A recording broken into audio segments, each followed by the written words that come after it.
오늘 우리들에게 주시는 하나님의 말씀은 두 군데 찾아볼 건데요. 시편 16편 11절 말씀, 시편 16편 11절 말씀, 그리고 빌립보서 1장 8절에서 11절까지의 말씀입니다.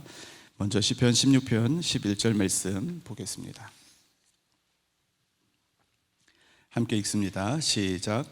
주께서 생명의 길을 내게 보이시리니 주의 앞에는 충만한 기쁨이 있고 주의 오른쪽에는 영원한 즐거움이 있나이다. 아멘. 다음은 빌립보서 1장 8절에서 11절까지의 말씀입니다. 빌립보서 1장 8절에서 11절까지의 말씀 같이 읽겠습니다. 시작. 내가 예수 그리스도의 심장으로 너희 무리를 얼마나 사모하는지 하나님이 내 증인이시니라. 내가 기도하노라. 너희 사랑을 지식과 모든 총명으로 점점 더 풍성하게 하사 너희로 지극히 선한 것을 분별하며 또 진실하여 허물 없이 그리스도의 날까지 이르고 예수 그리스도로 말미암아 의의 열매가 가득하여 하나님의 영광과 찬송이 되기를 원하노라. 아멘. 우리가 방금 읽은 이 본문 빌립보서는 에베소서, 골로새서 이 두 권의 책과 함께 옥중서신으로 분류가 되어지는 그런 서신입니다. 바울이 감옥에 갇혔을 때 기록했기 때문에 옥중서신이라고 그렇게 부릅니다.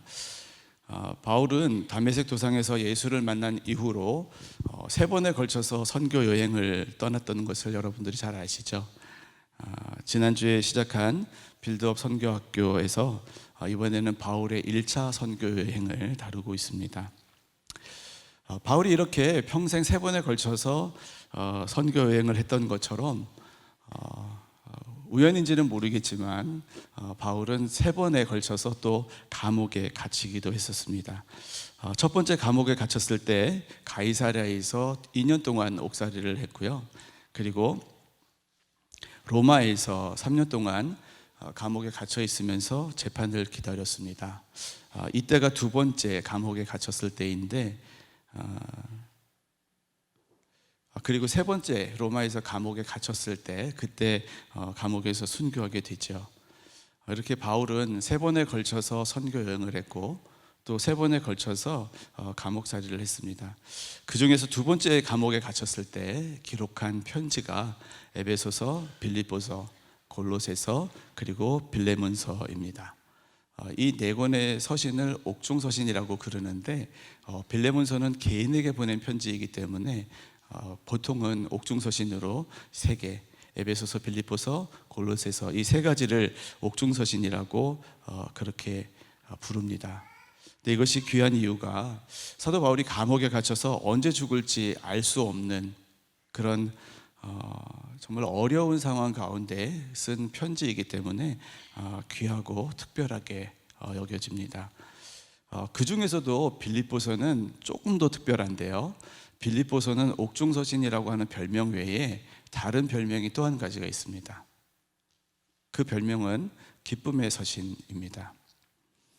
빌립보서 전체를 따져보면 104개 구절로 이루어져 있습니다. 시편 119편 한 편이 176개의 절로 구성되어 있거든요. 그러니까 그거에 비하면 빌립보서는 굉장히 짧은 한 권의 책도 아니고 한 권의 서신으로 분류되어지는 이 편지글이 104개밖에 되지 않는 굉장히 짧은 그런 편지글에 속합니다. 그런데 그 기쁨의 서신이라고 하는 별명이 붙은 이유가 그렇게 짧은 내용임에도 불구하고 분량임에도 불구하고 기쁨이라고 하는 단어가 거기에 16번이나 등장을 합니다.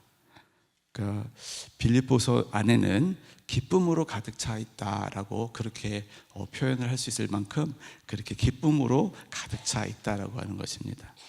그런데 무엇이 바울로 하여금 감옥에 갇혀서 언제 죽을지도 모르는 그런 상황 가운데 있음에도 불구하고 기뻐할 수가 있고 그리고 감옥 바깥에 있는 사람 스스로 자유롭다고 생각하는 그 사람들에게까지도 기뻐하라 라고 하는 그러한 권면을 할 수 있었을까? 오늘 이 부분을 우리가 좀 곰곰하게 따져보고 우리도 바울이 소유했던 죽음이 눈앞에 있고 자유가 속박되어진 그 상황 가운데에서도 스스로도 기쁨으로 충만하고 그리고 스스로 자유롭다고 생각하는 사람들에게조차도 기뻐하라라고 권면할 수 있었는지, 그 바울이 소유했던 그 기쁨을 우리도 함께 취하고 누리는 그런 시간이 되시기를 주님의 이름으로 축복합니다. 빌립보서는 사실은 주 예수를 믿으라 그리하면 너와 내 집이 구원을 받으리라 하는 그 구절하고 깊은 연관이 있습니다. 여러분, 주 예수를 믿으라 그리하면 너와 내 집이 구원을 받으리라, 이 구절 많이 들어보셨죠? 그리고 많이 보셨죠? 그죠? 믿는 성도들의 집에 가보면 액자에 이 구절이 걸려서 벽에 걸려 있는 곳도 많이 있잖아요, 그죠? 네. 그런데 이 구절은 성경 어디에 있을까요? 네? 네. 우리가 성경을 암송할 때 그 구절이 어디에 속해 있는지 번지수를 기억하는 것도 굉장히 중요합니다. 네. 사도행전 16장 31절 말씀입니다. 우리 같이 한번 따라해 보겠습니다. 주 예수를 믿으라. 그리하면 너와 내 집이 구원을 받으리라. 사도행전 16장 31절 말씀. 네, 여기까지 하셔야 제대로 암송한 것입니다. 자, 이 빌립보서가 이 구절하고 깊은 연관이 있는 이유는 바울이 2차 전도 여행을 시작을 했을 때 사실은 사도 바울 스스로는 마음으로 계획하기를 아시아 지역에 가서 복음을 전하기를 원했습니다. 그러니까 그때 당시로 터키의 소아시아 지역에 가서 복음을 전하기를 원했는데 성령이 가로막지요. 그리고 밤에 환상을 보았는데 환상 속에서 어떤 사람이 딱 나와서 마케도니아로 건너와서 우리를 도우라라고 하는 그 환상을 사도 바울이 보게 되죠. 그리고 그것을 성령의 인도하심으로 그렇게 받아들이고 전도의 일정을 바꾸어서 유럽으로 건너가서 복음을 전하는데, 그 복음을 전하는 첫 번째 지역이, 유럽 지역으로 건너가서 첫 번째 복음을 전한 지역이 바로 빌립보였습니다. 그 빌립보에 도착을 해서 복음을 막 전하고 놀라운 역사들이 막 일어나는데 어떤 귀신 들린 여인이 나타나서 하나님의 종이라고 사도 바울을 계속해서 치켜 세우는 거예요. 그래서 떨어지라고 그래도 안 돼서 사도 바울이 그 여인에게 있는 귀신을 내쫓습니다. 그러고 나서 그 일로 인해서 사도 바울이 감옥에 들어가게 되죠. 그리고 그 감옥에 갇힌 상태에서 바울과 실라가 하나님께 기도하고 찬양할 때 무슨 역사가 일어납니까? 착고가 풀어지고 옥문이 열려지게 되죠. 그리고 땅이 터가 진동하는 그 일이 일어나게 됩니다. 간수가 졸다가 깨어나서 보니까 옥문이 열려 있는 거예요. 컴컴해서 속에는 안 보이는데 옥문이 열려 있으니까 지레짐작, 죄수들이 다 도망갔구나, 나는 죽은 목숨이구나. 바로 그 찰나에 이제 자결을 하려고 하는 그 찰나에 사도 바울이 멈추어라 라고 얘기하죠, 그죠? 네. 그러고 나서 이제 역사가 일어나는데 사도 바울이 간수에게, 그 자결하려고 했던 그 간수에게 했던 말이 바로 오늘 우리가 암송했던 주 예수를 믿으라 그리하면 너와 내 집이 구원을 받으리라 하는 바로 이 말이었습니다. 이 사건이 일어난 곳이 바로 빌립보였고, 이 사건으로 인해서 빌립보 지역에 믿는 자들이 생기고 교회가 생겼습니다. 이때가 사도 바울이 2차 선교 여행을 하던 중이었습니다. 그런데 바울이 빌립보 교회에 편지를 보내죠.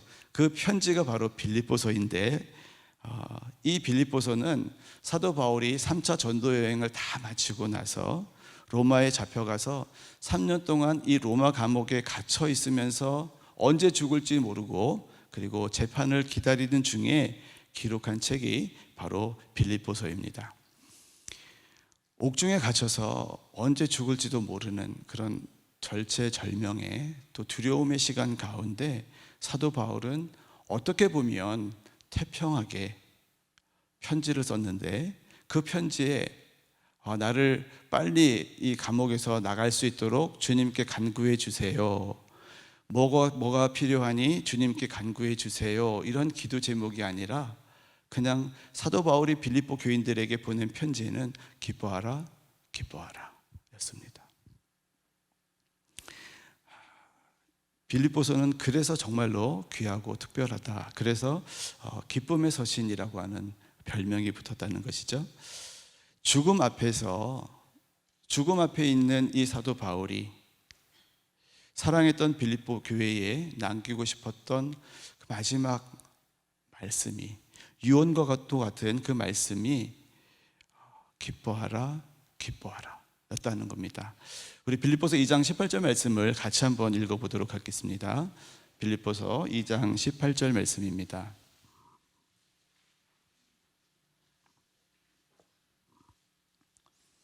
같이 읽겠습니다. 시작.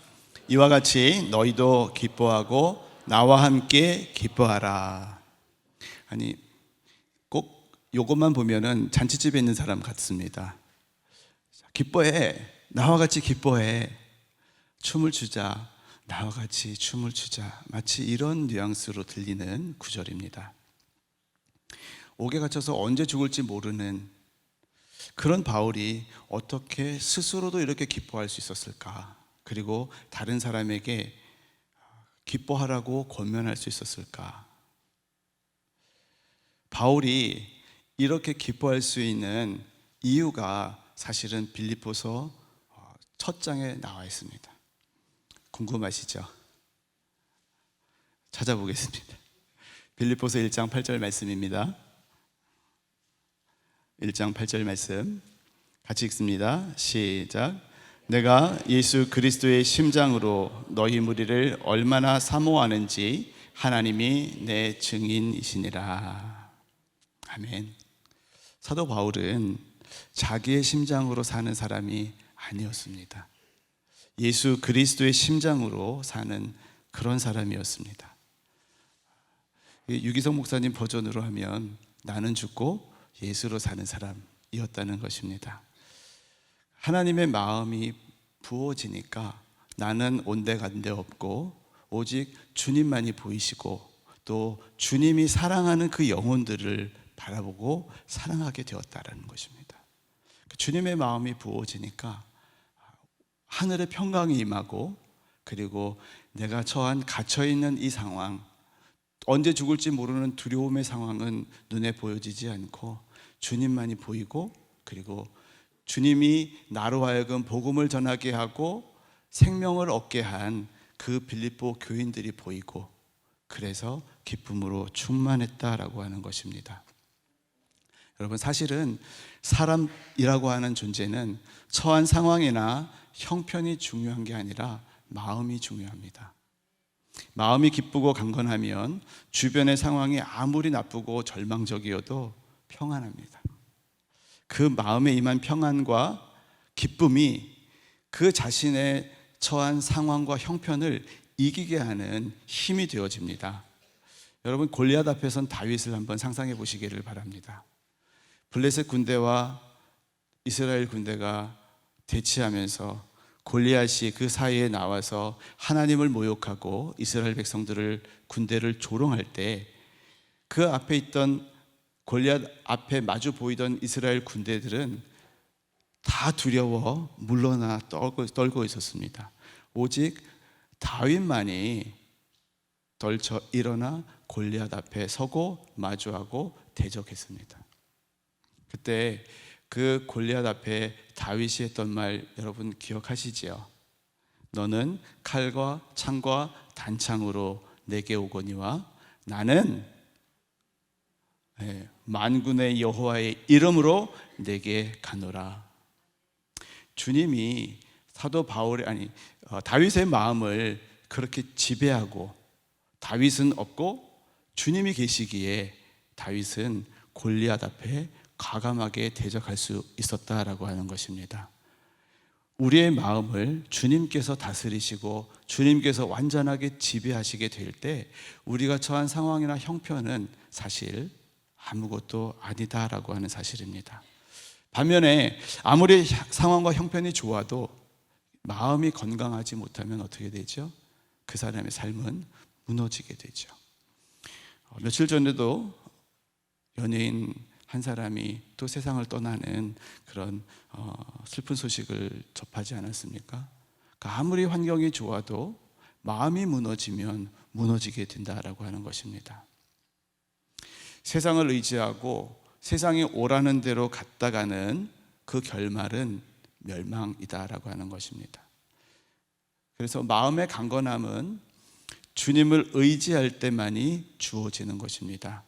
주님을 의지할 때 세상에 줄 수 없는 기쁨과 평안이 우리 마음 가운데 자리하게 된다라고 하는 것입니다. 그렇게 내 안에 주님이 살고 주님이 주신 평안과 기쁨이 가득하게 되어질 때 주변의 이웃들 그리고 잃어버린 영혼들을 바라보는 나의 눈이 달라집니다. 우리가 세상에 쫓기어서 세상을 바라보고 살아갈 때에는 주변에 있는 사람들이 보이지를 않습니다. 나의 가족조차도 보이지를 않습니다. 그래서 모두가 다 외롭습니다. 그러나 우리가 우리의 마음을 하나님께서 지배하고 다스리게 되어질 때 비로소 나의 가족이 보이고 내 주변의 이웃이 보이고 그들을 주님의 마음으로 주님의 눈으로 바라보고 사랑하고 섬길 수 있게 되어진다라고 하는 것입니다. 그래서 사도 바울이 이렇게 고백합니다. 내가 예수 그리스도의 심장으로 너희 무리를 얼마나 사모하는지 하나님이 내 증인이시니라. 아멘. 우리 옆 사람하고 같이 인사하겠습니다. 내가 예수 그리스도의 심장으로 당신을 사랑합니다.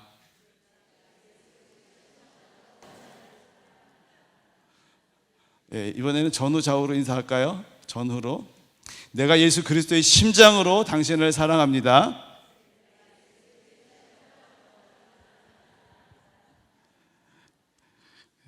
정말이십니까? 제가 이제 수지 선한 목자 교회에 부임한 지 2달이 조금 넘었습니다. 그런데 부임한 지 한 1년은 된 것 같습니다. 보니까 저만 그런 게 아니라 먼저 온 사역자들 모두가 다 그렇게 얘기들을 하더라고요. 처음에 왔을 때 보면서 와, 참 좋다 이런 느낌만 있었는데 사역에 이렇게 한 걸음 한 발씩 들여놓을 때마다 여러분 양파 껍질을 벗기면 하나 벗기면 또 하나 나오고 또 벗기면 또 하나 나오고 그러잖아요, 그죠?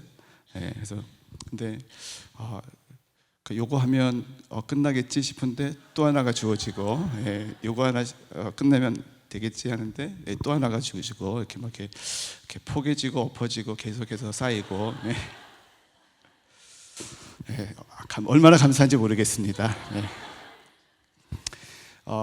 그 사역들 여러 가지 주어지는 사역들 중에 하나가 이제 요양원에 가서 말씀을 증거하는 일이었는데요. 처음에 갈 때 약간 좀 막연함 그리고 두려움이 있었습니다. 왜냐하면 어떻게 말씀을 전해야 되나. 왜냐하면 먼저 다녀오신 부목사님들 하신 말씀들이 이렇게 말씀을 전해도 다 기력이 쇠하셔서 별로 반응이 없다는 거예요.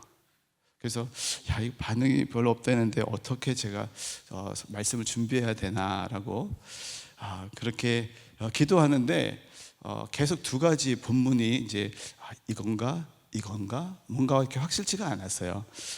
한 본문은 시편 39편 5절에서 7절까지 말씀이었고 또 다른 본문 말씀은 요한복음 3장 16절 말씀이었습니다. 요한복음 3장 16절 말씀 다 같이 한번 낭송해 볼까요?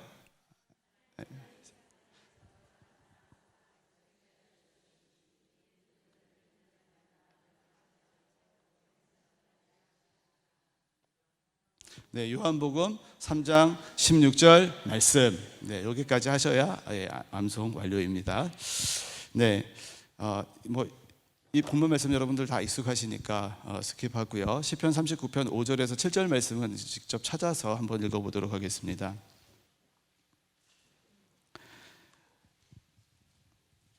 시편 39편 5절에서 7절까지의 말씀입니다.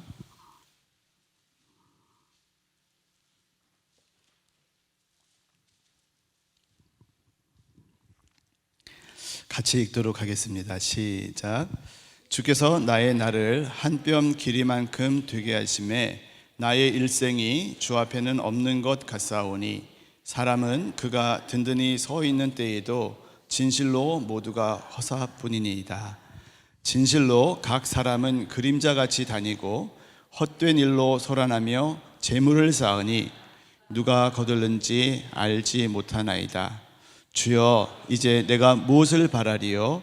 나의 소망은 주께 있나이다. 아멘. 이렇게 가기 1시간 전까지도 주님 어느 부분으로 말씀을 증거해야 됩니까? 근데 이렇게 확답을 안 주시는 거예요. 보통 이렇게 마음의 확증을 이렇게 주시는데 여러 형태로. 근데 이날은 답을 안 주시는 겁니다. 그래서 그냥 정해지지 않은 상태로 그냥 갔습니다. 이제 그냥 갔어요. 그냥 갔는데 이제 찬양하고 그 찬양하는 중에 하나님이 시편의 말씀을 이렇게 증거하라는, 전하라는 마음을 그때서야 주시더라고요. 그러면서 그 찬양이 더 거의 끝나갈 즈음에 예화도 하나 떠올려 주셨습니다. 우리 39편 5절 말씀을 읽었는데요, 거기에 보면 이런 말씀이 나오죠. 주께서 나의 날을 한 뼘 길이만큼 되게 하시매. 그러니까 우리들의 일생이 태어나서 쭉 살아가다가 끝 마무리하는 그 시점, 우리가 뭐 100년 뭐죠? 100년 세대? 100세 시대. 죄송합니다. 네, 우리가 100세 시대라고 해도 그 영원이라고 하는 그 시간과 이렇게 비추어 보면 한 뼘 길이만큼도 사실은 안 된다라고 하는 것입니다. 여러분 한번 왼손 한번 이렇게 올려 보시겠어요? 그리고 자, 팔목 부분이 내 인생의 시작입니다. 여기 이 부분.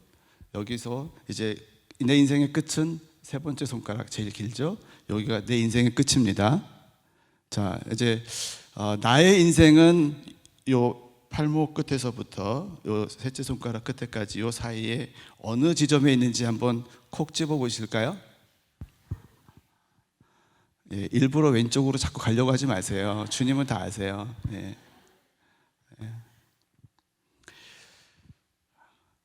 우리의 인생이 아무리 길어도 한 뼘의 길이만큼이라는 것입니다. 여기에서 여기까지 가는데 1초도 안 걸리죠, 그죠? 영원이라고 하는 그 시간에 견주어서 우리들이 아무리 100세 시대를 살고 있다고 할지라도 우리의 인생은 한 순간과 같다라고 하는 것입니다. 그런데 정말로 그렇게 생각해 보면 우리의 인생은 정말 순식간에 지나가 버리는, 그냥 훅 하고 지나가 버리는 그런 시간들이죠. 정말로 아무것도 아닌 금방 끝나버릴 그런 인생인데, 이 짧은 시간을 살아가면서 이렇게 표현해서 죄송합니다. 그런데 딱 그 표현이 맞는 것 같아요. 그런 이 짧은 시간을 살아가면서도 지지고 볶고 싸우면서 살죠. 그죠? 사랑하기보다는 미워하고 또 판단하고 분노를 이기지 못하고 용서하지 못하는 그런 굳은 마음으로 그렇게 삽니다. 얼마나 어리석습니까? 그렇게 그 순간을 살다가 영원한 지옥에 떨어지면 얼마나 불쌍한 인생입니까?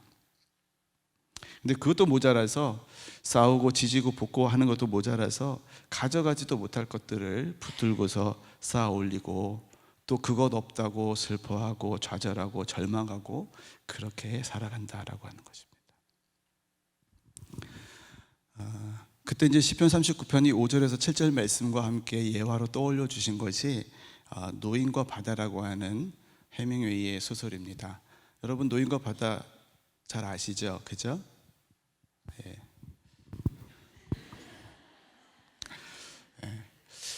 이 노인이 과거에는 잘 나가는 어부였습니다. 그런데 이제 몸도 좀 기력이 쇠하고 다른 어부들하고 비교해서 이제는 초라해지고 그런데 자기가 평소에 잡고 싶었던 큰 물고기가 있었습니다. 그래서 그 물고기를 잡겠노라고 벼르다가 이제 작은 조각배를 타고서 멀리 나갑니다. 네, 정말로 기다리다가 그 큰 물고기가 낚시에 딱 걸렸습니다.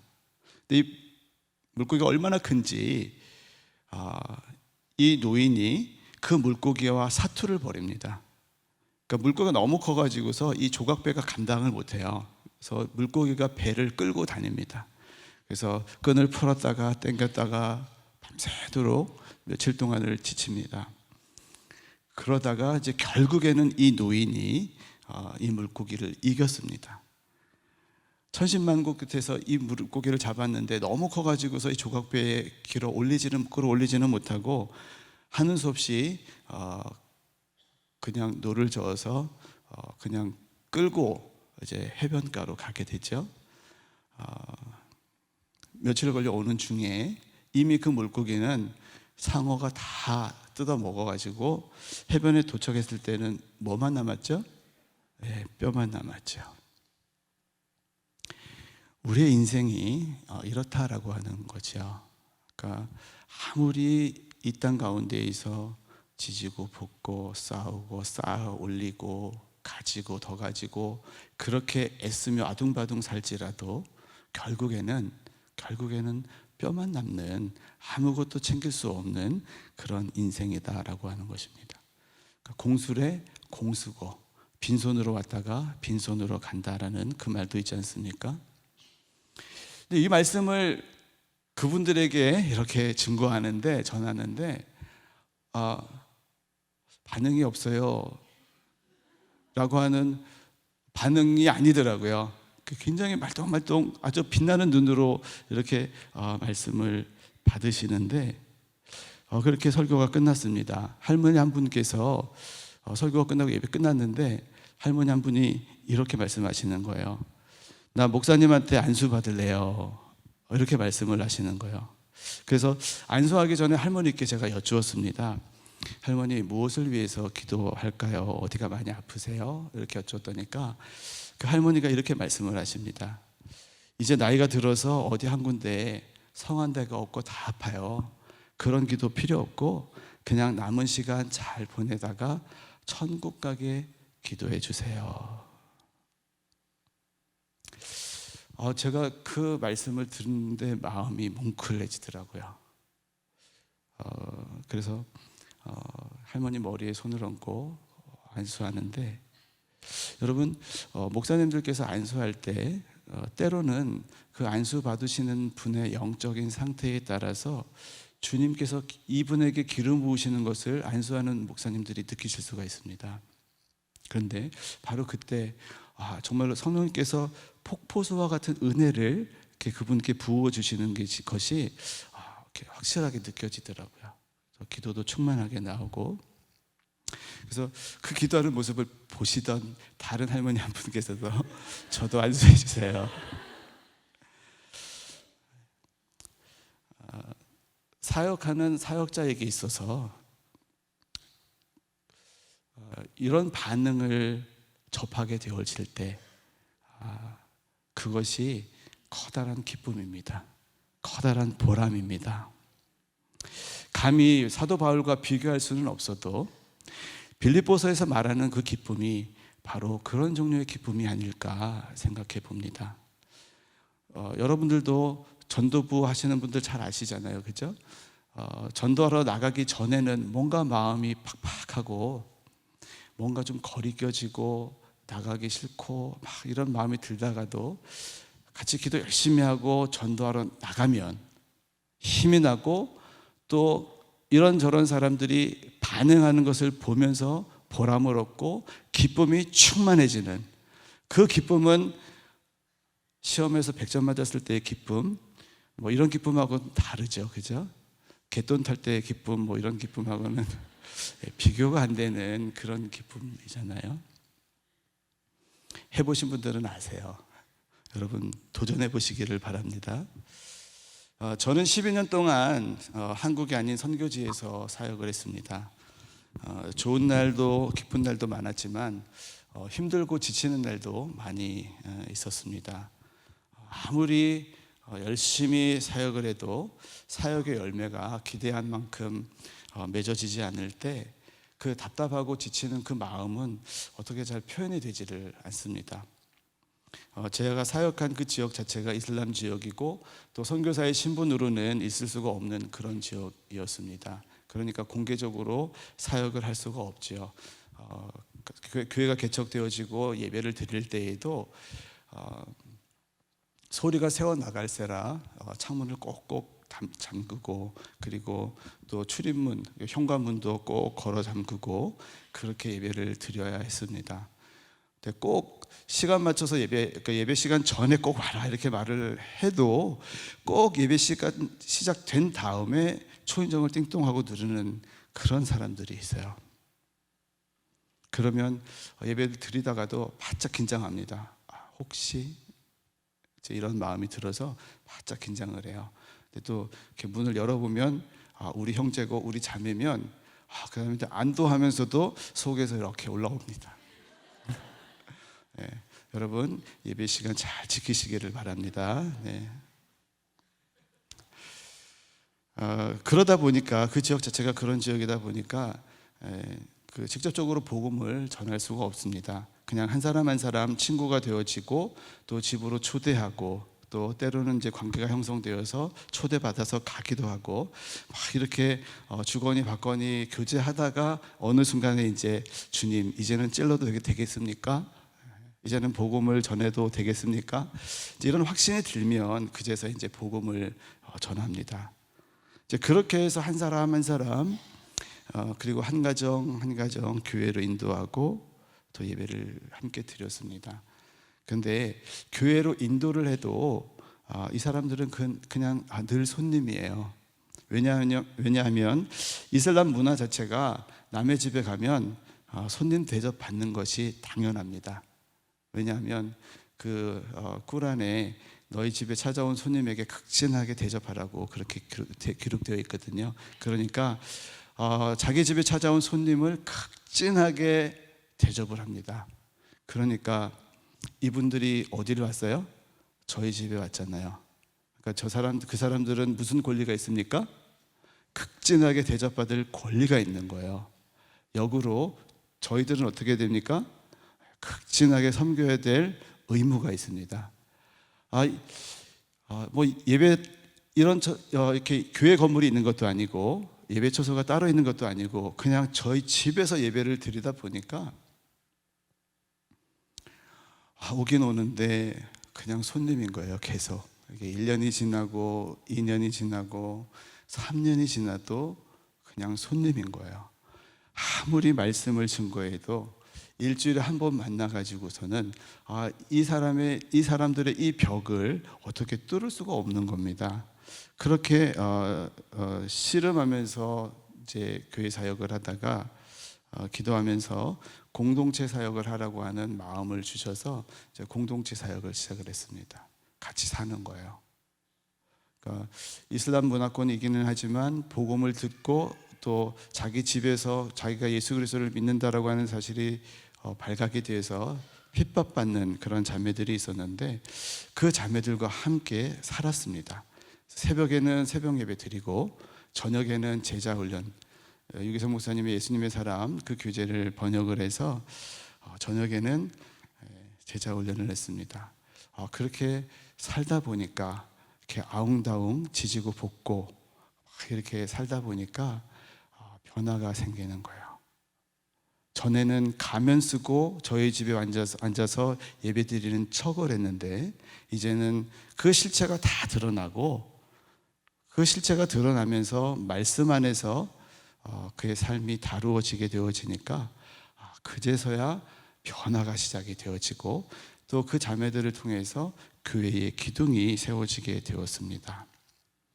그러는 동안에 이제는 수련회를 한번 가봐야겠다. 그래서 자매들을 데리고 시골 지역의 조용한 곳에 수련회를 갔습니다. 그 수련회를 갔는데 그 수련회를 가서 여러분 십자가의 길 프로그램 혹시 아시는지 모르겠어요. 예수님께서 빌라도의 그 재판정에서부터 쭉 십자가를 지시는 골고다 언덕까지를 이렇게 각 부스처럼 설치를 해서 본인이 체험하게 하는 프로그램입니다.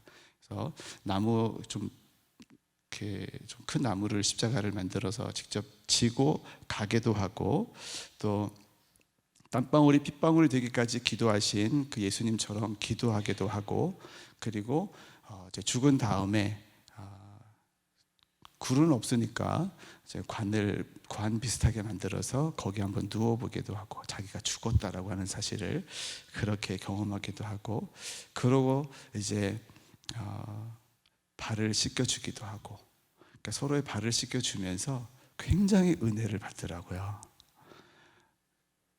수련회 갔어도 사실은 썸띵이 있었습니다. 이게 티격태격하는. 근데 이렇게 부스를 쭉 십자가의 길 돌다 보니까 그 티격태격하던 둘이 이 순서가 딱 맞아 떨어져 가지고서 서로의 발을 씻겨주게 된 거예요. 이제 처음에는 이렇게 그 속에서 막 이렇게 올라오는 그 표정 그대로가 막 나타나면서 이렇게 발을 막 씻다가 갑자기 주님께서 그 마음을 부어주셨는지 왈칵하면서 서로가 끌어안고 내가 미안하다, 내가 이러면서 화해가 이루어지고, 그러고 난 다음에 이제 그 프로그램 끝나고서 예수님께 편지를 쓰게 했습니다. 그러고 나서 그 편지를 한 사람 한 사람 이렇게 읽는데 울면서 그 자기의 믿음을 고백하는 거예요. 이제는 주님이 나의 주님이십니다. 나의 죄를, 주님 없이 살아온 나의 죄를 고백합니다. 이후로 정말로 주님이 나의 주인 되셔서 주님의 종으로 주님의 나라의 백성으로 살겠습니다. 이렇게 고백을 하는데요, 다 울어요. 다. 이 모습을 바라보면서 저와 제 아내가 이렇게 흡족하고 기쁘고 감사하며 감격하면서 이렇게 얼굴을 딱 마주쳤는데, 여러분 그 부부 사이에 통하는 이신전심 있죠? 주님이 하셨군요. 주님이 하셨군요. 이 고백이 나오고, 그리고 주님의 음성이 들리는 것 같았어요. 잘했다, 충성된 종아. 이 마음이 부어지는데 제 아내하고 저하고 눈이 딱 마주치고 같이, 맞아, 나도 그 마음이야, 당신도 그 마음이야, 나도 그 마음이야. 이 마음이 같이 느껴지는데 그동안에 그 사역하면서 수년 동안 쌓여왔던, 해결되지 않았던 내 마음의 여러 가지 앙금들, 또 정서적으로 쌓였던 스트레스들, 이런 것들이 그냥 한꺼번에 씻은 듯이 사라져 버리는 그 경험을 하게 되었습니다.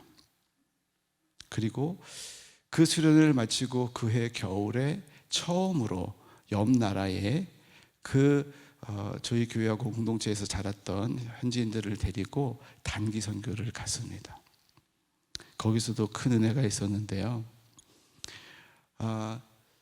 사도 바울이 비록 감옥에 갇혀 있지만 어쩌면 빌립보에서 그렇게 복음을 전했을 때 영접하고 온 가족이 구원받고 교회가 서고, 그 기쁨을 생각하면서 그 마음에 기쁨이 충만했던 것이 아닐까, 그런 생각이 들었습니다. 여러분, 우리 모두가 다 그런 기쁨으로 충만할 수 있도록 하나님께서 이미 저희들을 불러주셨습니다.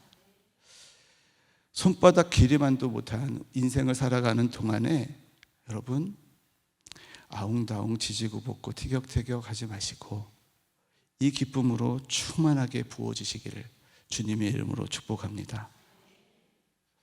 하나님께서 우리들에게 그런 귀한 기회를 허락해 주셨죠. 이번에 잃은 양 찾기, 여기 뒤에 보이시잖아요, 그죠? 그런 기쁨, 이 세상에 줄 수 없는, 하나님만이 주실 수 있는 그 하늘의 기쁨을 맛볼 수 있는 하나님께서 주신 귀한 기회, 그리고 주님의 초청이라고 하는 그런 생각이 듭니다. 너 나의 기쁨에 너도 동참해 보지 않을래? 라고 하는 주님의 귀한 초청입니다. 이 초청에 아멘으로 응답하시고 동참하시는 여러분들 되시기를 주님의 이름으로 축복합니다. 세상에 줄 수 없는 놀랍고 큰 기쁨, 지금까지 내 마음 가운데 응어리지고 해결되지 않는 내 마음 가운데 무거운 돌과 같은 그 무엇이 이번에 이 이른 양찾기를 통해서 깔끔하게 씻겨지는 놀라운 축복이 여러분들에게 충만하게 임하시기를 주님의 이름으로 축복합니다.